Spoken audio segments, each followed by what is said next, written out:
Shalom, Om Swastiastu, Namo Buddhaya, Salam Kebajikan. Bapak dan Ibu terhormat, mohon izinnya kami untuk mempresentasikan hasil equity research pada analisis di perusahaan TBLA. Sebelumnya, perkenalkan kami dari Triumvirat Quantum Investment dari kategori riset dan investasi. Saya Dio Nimbrod dan kedua rekan saya Raflisya Maulidi dan Isti Koirotu Sangada sebagai delegasi dari Universitas Jember. Selanjutnya, TBLA tidak perlu dikhawatirkan mengenai kinerja manajemen dan tata kelola perusahaannya, oleh karena dukungan dari relasi bisnis induk perusahaan Songai Budi Group. Dengan branding yang kuat dari Songai Budi Group, membantu TBLA beroperasi secara optimal di tahun kedua perusahaan beroperasi hingga mengungguli pasar lokal.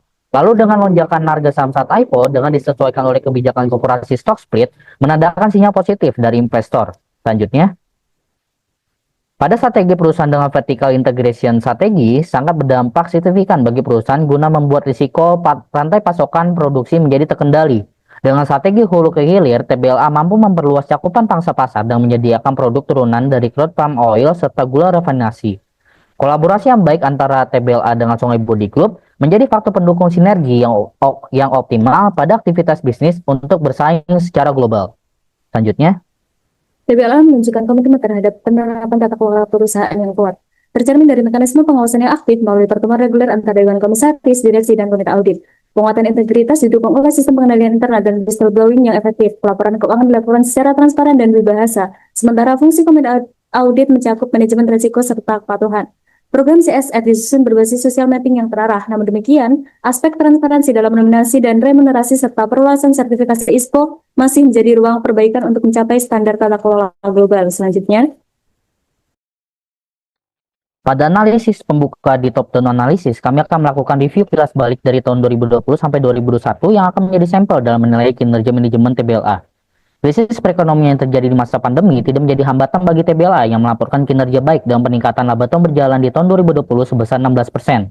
Lanjut pada tahun 2021 saat ketegangan geopolitik muncul, TBLA juga mampu menjawab tantangan tersebut dengan optimis yang baik dan peningkatan kinerja laba tahun berjalan sebesar 1,20%. Sedangkan pada tahun 2025, kami menyoroti kepada kebijakan perubahan tarif US dalam tinjauan makroekonomi yang akan dilakukan. Selanjutnya, kebijakan yang baru diumumkan ini membuat pasar Nasdaq menurun secara signifikan sebesar 17,63%. Tentunya hal ini menjadi sinyal risiko terhadap iklim investasi. Selanjutnya, kebijakan European Union Deforestation Regulation sangat mengganggu aktivitas bisnis TBLA karena menuntut pembuktian bahwa produk bebas dari deforestasi, sehingga TBLA tidak mampu menembus pangsa pasar Uni Eropa. Tentunya regulasi ini akan berdampak kepada nilai ESG TBLA juga. Pada tinjauan mikroekonomi, pastinya kebijakan ini akan berdampak kepada interaksi aktivitas bisnis secara global seperti ekspor dan impor. Data laporan BPS menjelaskan pada aktivitas ekspor, pasar Indonesia mengalami gangguan dan pelemahan tingkat ekspor di bulan April. Namun pada aktivitas impor yang dilaporkan oleh BPS menjelaskan bahwa kondisi impor Indonesia tetap berjalan stabil. Selanjutnya, dengan beberapa hasil interpretasi pada analisis top-down yang sudah dilakukan, bahwa TBLA memungkinkan akan tetap bisa memiliki prospek pertumbuhan walaupun di masa kondisi perekonomian makro yang sedang mengalami gangguan dengan melihat kilas balik tinjauan perekonomian makro pada tahun-tahun sebelumnya. Berikut alasan yang kami sertakan dalam menyimpulkan prospek TBLA. Yang pertama, nature bisnis lokal. TBLA berfokus pada pangsa pasar secara lokal. Yang kedua, vertical integration strategi. TBLA dengan menerapkan strategi hulu ke hilir menjadi jaminan bahwa rantai pasokan bisnis tidak akan terganggu sehingga perusahaan tetap bisa untuk selalu produktif secara bisnis. Baru yang ketiga, strong branding. Lalu dengan kolaborasi yang kuat antara anak perusahaan Songai Budi Group menjadi faktor pendukung terhadap daya tahan TBLA untuk selalu menjawab tantangan perekonomian makro yang ada.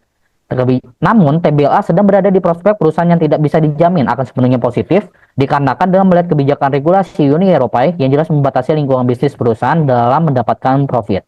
Selanjutnya, berdasarkan hasil analisis solvabilitas terhadap PT Tuan Sebaru Lampung Tbk, dapat dilihat pada gambar dan data bahwa perusahaan menunjukkan tingkat risiko yang cukup tinggi dibandingkan dengan rata-rata industrinya, di mana model proses bisnis TBLA didominasi oleh utang.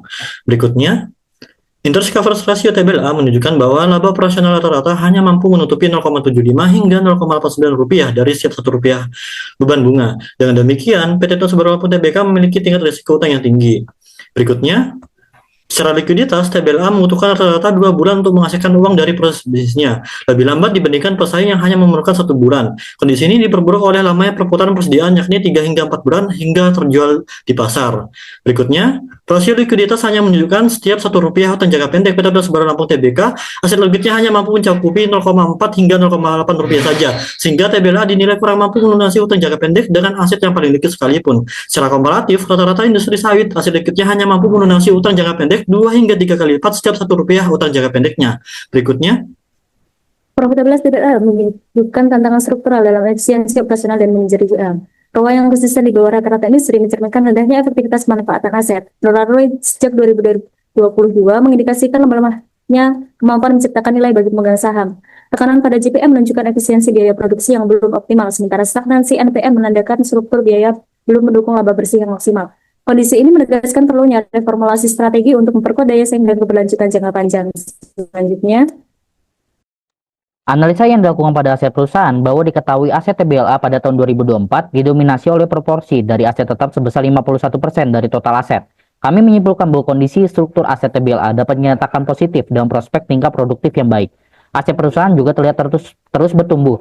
Informasi ini tentunya menjadi sinyal positif terhadap TBLA. Namun ada penemuan analisis yang mengandung risiko menurut kami di mana pada tahun 2023 terlihat pertumbuhan aset sebesar 21%. Sekilas mungkin ini menjadi sebuah sinyal yang menarik, namun ketika dianalisa lebih lanjut, ternyata sinyal tersebut bersifat negatif, di mana risiko ini kami simpulkan oleh karena kebijakan Uni Eropa yang berdampak kepada aktivitas bisnis TBLA. Selanjutnya, pada bagian ini mungkin menjadi dasar utama kami dalam memutuskan rekomendasi sell. Struktur modal yang didominasi oleh liabilitas sebesar 70% sudah menyiratkan seberapa tinggi risiko yang ada pada TBLA. Liabilitas yang didominasi oleh utang jangka pendek sebesar 54% dari total liabilitas menjelaskan setiap tahun TBLA selalu mengalami tekanan tinggi untuk memenuhi kewajiban utangnya yang akan jatuh tempo. Liabilitas TBLA juga selalu meningkat. Informasi ini menjadi perhatian penuh bagi risiko perusahaan. Walaupun secara konsisten mereka memberikan dividen, namun memungkinkan ini menjadi salah satu usaha manajemen untuk memastikan investor tidak melarikan diri dari pintu berinvestasi di perusahaan TBLA. Selanjutnya, panjang 2020 hingga 2024, TBLA mencatat pertumbuhan laba dan pendapatan yang stabil di atas rata-rata industri. Hal ini mencerminkan fundamental bisnis yang solid dan strategi operasional yang adaptif. Namun, tekanan eksternal mulai meningkat, khususnya akibat fluktuasi kurs. Kerugian selisih kurs naik tajam hingga 86,5% pada 2023 dan melonjak lebih dari 200% pada 2024 mencapai 43,4 miliar rupiah. Meskipun laba usaha meningkat, lonjakan ini mengancam margin laba bersih. Oleh karena itu, efektivitas pengelolaan risiko kurs dan kebijakan hedging menjadi krusial dalam menjaga keberlanjutan kinerja keuangan perusahaan. Selanjutnya, kami menggunakan metode dividend discount model two stage dengan menggunakan CAPM dalam menghitung valuasi saham TBLA yang memperhitungkan kinerja pasar, industri, dan risiko finansial perusahaan, sehingga memberikan hasil yang lebih akurat. Hasil valuasi menunjukkan saham TBLA dinilai under value dengan nilai intrinsik sebesar 1.455 per lembar, lebih tinggi dari harga pasar saat analisis, yaitu 855 rupiah per lembar. Kami menyimpulkan bahwa penilaian pasar yang cenderung murah sebagai akibat dari kinerja keuangan TBLA dengan risiko yang tinggi bukanlah sinyal untuk beli, melainkan adalah jebakan pasar. Berikutnya, proyeksi laba rugi menunjukkan bahwa laba usaha TBLA berada dalam tren pertumbuhan positif dengan rata-rata kenaikan sebesar 9,89% selama 2020 hingga 2024. Namun, tren ini berisiko terganggu jika manajemen belum mampu menekan beban bunga utang yang dapat menggerus laba operasionalnya. Berikutnya, terdapat dua alat ukur yang kami gunakan dalam menilai risiko berinvestasi pada TBLA, yaitu dengan menggunakan Z-Almed Score dan Capital Asset Pricing Model.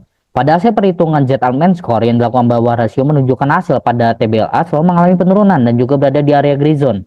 Lalu pada CAPM, hasil perhitungan TBLA memiliki beta 0,16%, mengartikan secara pergerakan harga saham tidak terlalu memiliki volatilitas yang tinggi. Namun, dengan hasil perhitungan CAPM menunjukkan bahwa CAPM TBLA berada di kondisi yang overvalue. Tentunya informasi ini menyimpulkan risiko signifikan pada saham TBLA.